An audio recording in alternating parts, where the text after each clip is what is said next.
Bonsoir et bienvenue sur NTD Actualité. Hier, mercredi 15 mars, Crédit Suisse, un groupe bancaire dont le siège se situe à Zurich, a plongé à son niveau historique le plus bas en bourse. Selon Andrew Cunningham, économiste en chef pour l'Europe chez Capital Economics, cette déroute s'explique par le fait que Crédit Suisse a été identifié comme le maillon faible des grandes banques par les investisseurs. L'action de la deuxième banque suisse vient juste de tomber sous les 2 francs suisses pour la toute première fois de son histoire. Le principal actionnaire de la banque helvétique a déclaré ne pas être en mesure de lui apporter une aide financière supplémentaire. Andrew Cunningham, économiste en chef pour l'Europe chez Capital Economics, a déclaré lors d'une interview en ligne avec Reuters que la raison pour laquelle le cours de l'action avait chuté à ce point était une réévaluation récente du risque dans le secteur bancaire opéré à la suite de problèmes survenus dans le contexte de la faillite de Silicon Valley Bank.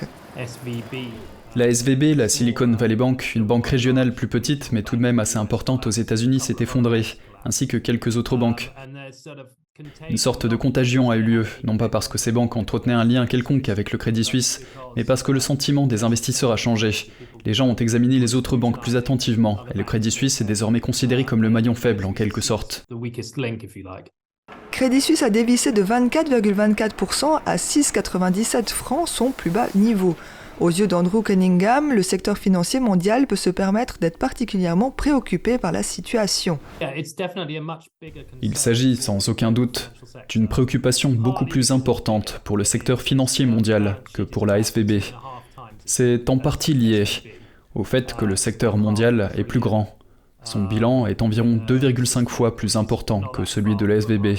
Il s'élève à environ un demi-billion de francs suisses, ce qui n'est pas très loin d'un demi-billion de dollars. Donc, il est plus grand. Mais la différence importante est que le Crédit Suisse a de nombreux liens avec les secteurs financiers d'autres pays.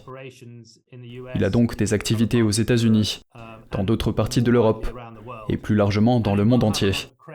Il aura beaucoup plus de créanciers et de filiales ailleurs qui pourraient potentiellement se retrouver en difficulté si le Crédit Suisse devait avoir des problèmes. Ce sont donc ces liens mondiaux qui constituent la véritable préoccupation.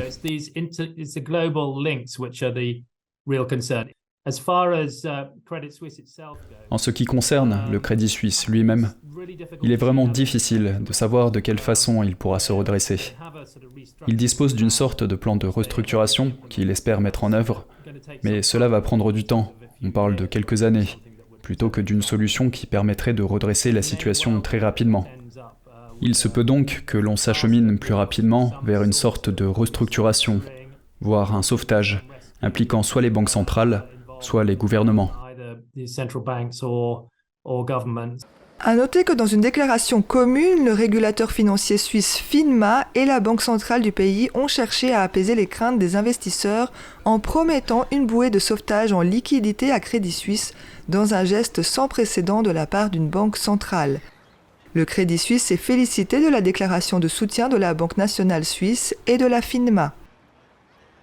Et alors que la situation de Crédit Suisse inquiète, les banques françaises ne sont pas en reste. En effet, suite à la faillite des 2 banques américaines, SVB et Signature Bank, le secteur bancaire européen a connu une nouvelle journée noire en bourse ce mercredi avec la chute de la Société Générale, de BNP Paribas et du Crédit Agricole.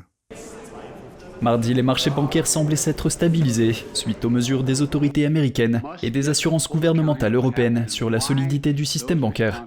Parmi elles, le ministre de l'économie Bruno Le Maire a déclaré que les banques françaises étaient solides, tout comme le système bancaire, et que le ratio de liquidité était élevé. De son côté, Mairead McGuinness, commissaire européenne chargée des services financiers, a déclaré au Parlement européen que l'impact des faillites bancaires sur l'UE semblait limité. Nous pouvons dire que le secteur bancaire de l'UE est globalement en bonne santé. Il a renforcé sa résilience ces dernières années et il est surveillé de près par les autorités nationales et européennes. Mais je pense qu'à ce stade très précoce, nous pouvons commencer à examiner certaines des leçons que ces échecs aux États-Unis peuvent apporter à l'Union européenne.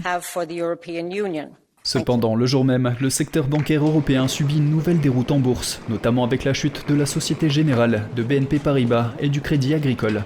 La Société Générale, lanterne rouge du CAC 40, atteignant les 21,4 €, tandis que BNP Paribas, la première banque européenne, a dévissé de 10,9% à 51,5 €.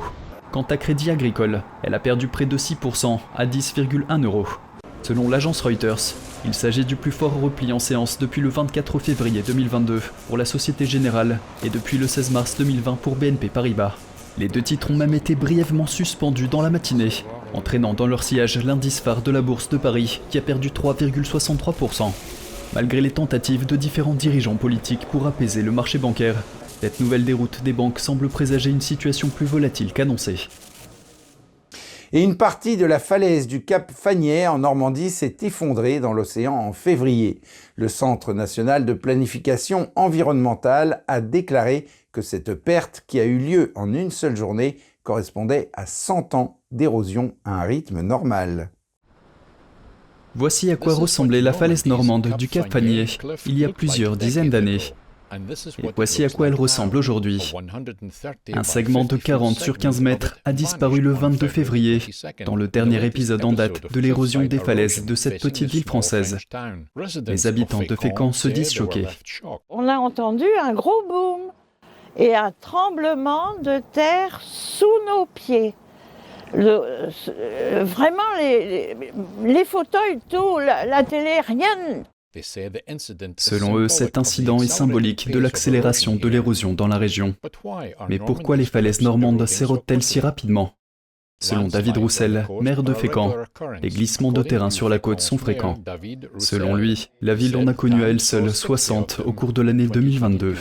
Ce qui est nouveau, c'est la proximité dangereuse des parties en érosion avec les zones résidentielles. Comment demain on pense l'urbanisme par rapport à ces habitations et ce recul du trait de côte, bien sûr, qui gagne un petit peu sur nos territoires. Selon le Centre français d'aménagement de l'environnement, le glissement de terrain de février équivaut à l'érosion d'une centaine d'années en une seule journée. La Normandie n'est pas la seule à être confrontée à ces problèmes. Le Conservatoire du littoral français estime que quelques 50 000 habitations en France se trouvent dans des zones qui nécessiteront leur déplacement d'ici la fin du siècle. Début février, un immeuble de Soulac-sur-Mer dans le sud-ouest de la France a été démoli. La ville subit l'une des érosions côtières les plus rapides du pays.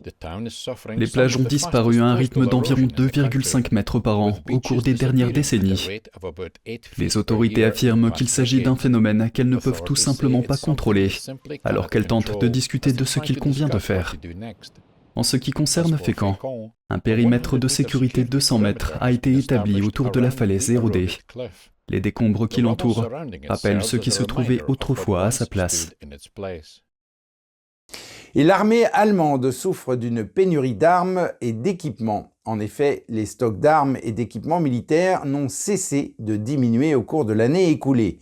Le commissaire aux forces armées du Parlement allemand a dénoncé le gouvernement pour avoir tardé à reconstituer les stocks après avoir envoyé des armes à Kiev et pour avoir tardé également à dépenser un fonds spécial destiné à renforcer les défenses de l'Allemagne. Un député allemand de haut rang a déploré la lenteur des efforts déployés par l'Allemagne pour moderniser son armée, la Bundeswehr. La Bundeswehr dispose de peu d'éléments et elle en a encore moins depuis le 24 février 2022. Cela affecte l'entraînement, les exercices et l'équipement sur le terrain. À la suite de l'invasion russe, le chancelier Olaf Scholz s'est engagé l'année dernière à augmenter les dépenses de défense pour atteindre l'objectif de l'OTAN de 2% du PIB et à créer un fonds spécial de 100 milliards d'euros pour remettre les forces en état. La députée qui est chargée des forces armées a fait remarquer qu'aucun des 100 milliards d'euros du fonds spécial n'a été dépensé l'année dernière, bien que d'importantes commandes aient été passées. Dans son rapport annuel, Vogel a qualifié de pitoyable l'état des casernes dans tout le pays, certaines d'entre elles ne disposant pas de toilettes en état de marche ni de douche propre. Elle a également exhorté le gouvernement à reconstituer les stocks de l'armée après avoir envoyé des armes à Kiev. Il faudra un certain temps avant que nous puissions dire que nos troupes sont pleinement opérationnelles. Mais j'aimerais vous donner un chiffre. L'objectif devrait être 2030-2031. Après avoir hésité à envoyer des armes létales à l'Ukraine, l'Allemagne est devenue l'un des principaux fournisseurs d'armes de Kiev. Le ministre allemand de la Défense cherche à augmenter son budget d'environ 10 milliards d'euros par an. Les États-Unis et la Corée du Sud effectuent des exercices militaires pour dissuader la Corée du Nord. Les exercices comprennent entre autres la construction de pontons destiné à faire traverser des rivières à des véhicules blindés. Cos Temenes de NTD nous en dit plus. Les exercices militaires ont eu lieu lundi à Yeoncheon, à environ 65 km au nord de Séoul, la capitale de la Corée du Sud. Environ 400 soldats, 50 équipements militaires et 2 hélicoptères Apache ont participé à ces exercices. Nous avons beaucoup appris les uns des autres et nous avons pu démontrer notre capacité à travailler en équipe. Nous sommes impatients de continuer à nous entraîner ensemble et de renforcer les relations entre les forces américaines et coréennes. Nous resterons prêts à combattre ce soir. Allons-y ensemble. Les exercices comprenaient également la construction de pontons qui permettent aux véhicules et aux équipements militaires de traverser l'eau.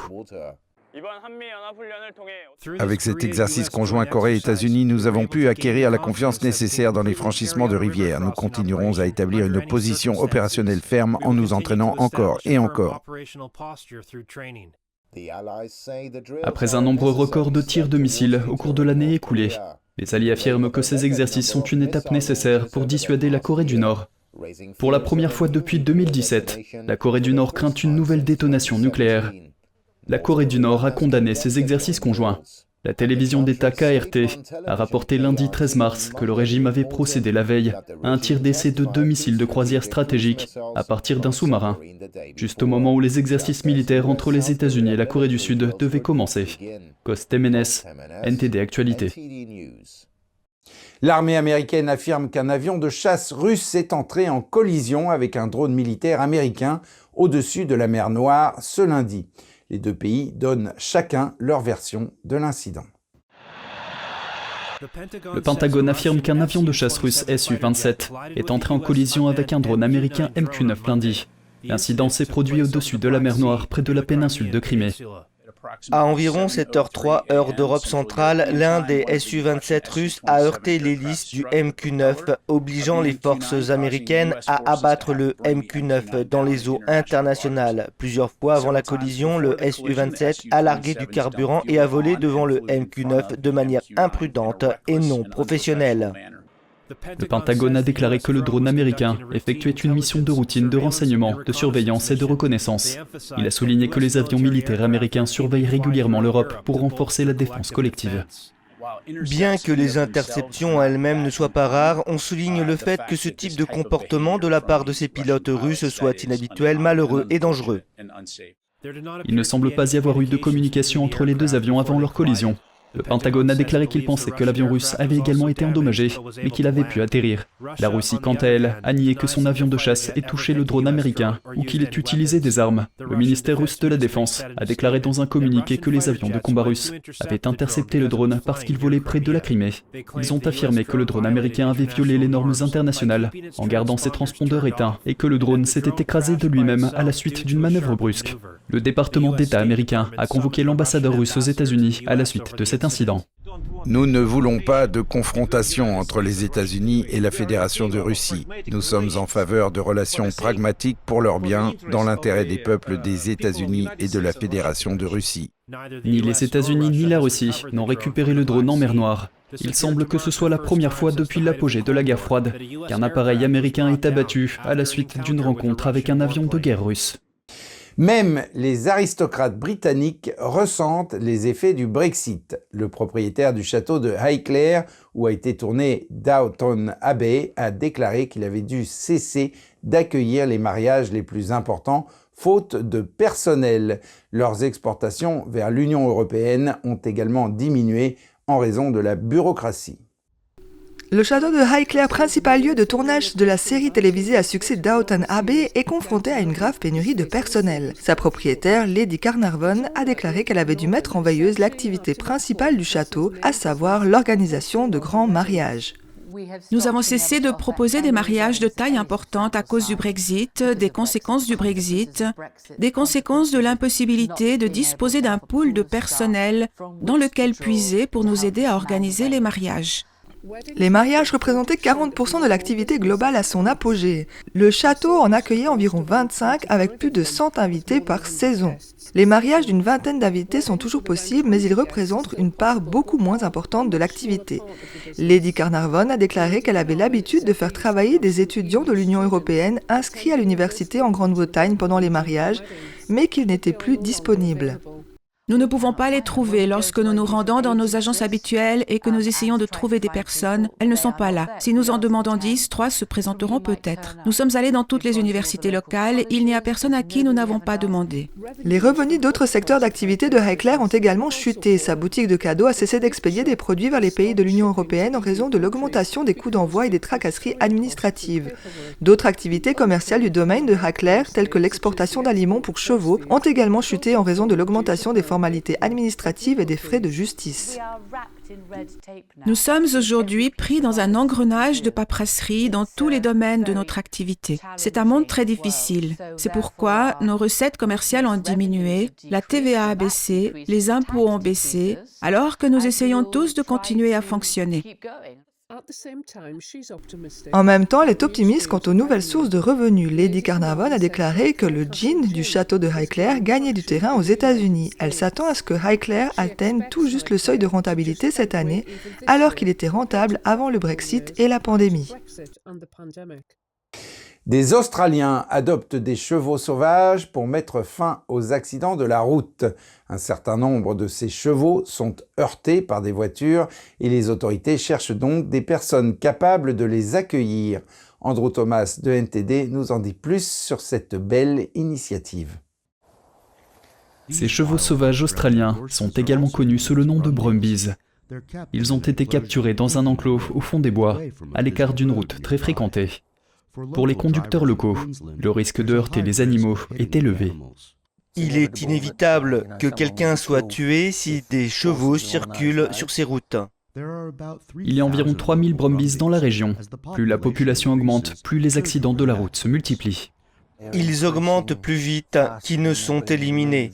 Partout ils se développent jusqu'à ce qu'ils commencent à manquer de nourriture et d'espace. Depuis 10 ans, Dave Berman et les gardes forestiers surveillent la population de chevaux sauvages. Pour réduire leur nombre, 300 d'entre eux doivent être déplacés chaque année. Le problème est de trouver suffisamment de nouveaux foyers convenables. Tout le monde peut prendre un cheval. Il faut juste disposer d'une cour sécurisée dans le cas où le Brumby n'a pas de harnais à son arrivée. Anna Aurig est spécialisée dans la préparation des Brumbies à la vie domestique. Elle organise des stages pour ceux qui veulent apprendre à s'occuper des chevaux sauvages et à les monter. Nous organisons des camps où les gens viennent et obtiennent leur propre Brumby. On leur apprend les différentes étapes pour faire passer ce Brumby de l'état sauvage et sans harnais à la première promenade. L'apprivoisement des Brumbies peut prendre des mois, mais l'effort en vaut la peine. Et l'impact que l'animal peut avoir sur la vie d'une personne est difficilement quantifiable. Lorsque vous trouvez un bon foyer pour un cheval et que vous voyez le visage de la personne qui le prend, vous pouvez réellement changer la vie de quelqu'un. Un certain nombre de chevaux sauvages sont heurtés par des voitures, ce qui blesse à la fois le cheval et le conducteur. Le programme d'adoption espère rendre les routes un peu plus sûres pour tous. Andrew Thomas, NTD Actualité. Et c'est la fin de ce journal. Merci de l'avoir suivi. On se retrouve demain à 20h pour une nouvelle édition. Et d'ici là, je vous souhaite à toutes et à tous, et de la part de toute l'équipe, une excellente soirée sur NTD.